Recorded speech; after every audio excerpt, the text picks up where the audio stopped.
বন্ধুরা, আজ জন্মাষ্টমী উপলক্ষে আমি অদ্বিতীয়া অর্পিতা উপস্থিত হয়েছি একটি অত্যন্ত প্রাসঙ্গিক এবং একাধারে সমসাময়িক এবং চিরকালীন একটি কবিতার ডালি নিয়ে। আজ তারও জন্মদিন। জন্ম হয় তার নন্দগোপ গৃহে যশোদা গর্ভে। ক্ষণিকের এই জন্ম, তাই হয়তো বিস্মৃত সেই ক্ষণ, নাকি কন্যা জন্ম বিস্মৃত করে রেখেছে তাকে জন্মাষ্টমীর মাহাত্ম্য থেকে। মা জানতে পারেননি তার সদ্যজাত সন্তানের কথা, নিতে পারেননি তার জন্মের আনন্দ। মাতৃদুগ্ধধারা জোটেনি সেই শিশুর।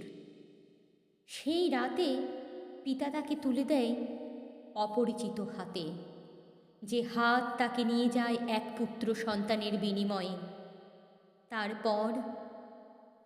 তারপর অন্ধকার পথ পেরিয়ে যাওয়া, ঝড় বৃষ্টির চাবুক খেতে খেতে সে পথ দীর্ঘ, উত্তাল, সে পথ সহজে ফুরোয় না।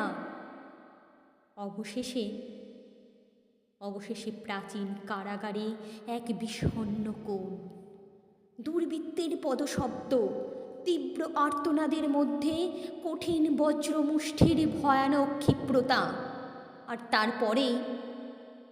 তারপরেই মহাশূন্য, কোটি কোটি বালার্কের মধ্যে ভাসমান সেই শিশুকন্যাটি তার সেই অমোঘ হুঙ্কারে। এমনই তো বলে পুরাণ কথা। সেই হুঙ্কারে আর ঠিক কী মিশেছিল জানি কি আমরা? শুধুই দুর্বৃত্তের প্রতি উদ্ভূত ক্রোধ, না সেই সমাজের প্রতি প্রবল উপহাস, যেখানে অনন্তকাল ধরে ঈশ্বরকে বাঁচাতে ঈশ্বরী হন বলি প্রদত্ত।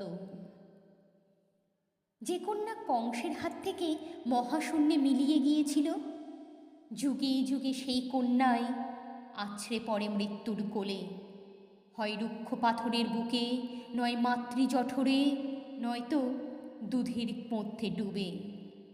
সবটুকুই নিঃশব্দে সম্পন্ন হয় নিকষ গভীর অন্ধকারে। সেই অন্ধকারের গা থেকে উঠে আসে প্রাচীন কারাগারের পুঁতিগন্ধ। সেই অন্ধকার বড় পিচ্ছিল, রক্তে, পাপে, পঙ্কিলতায়।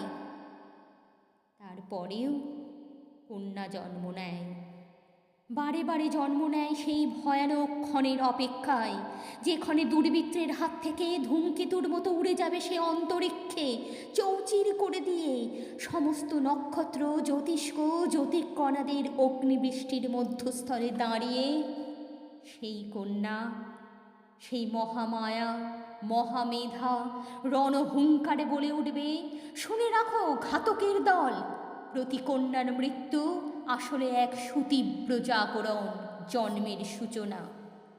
যতই হত্যা করো ঈশ্বরীদের, কখনো মৃত্যু হবে না।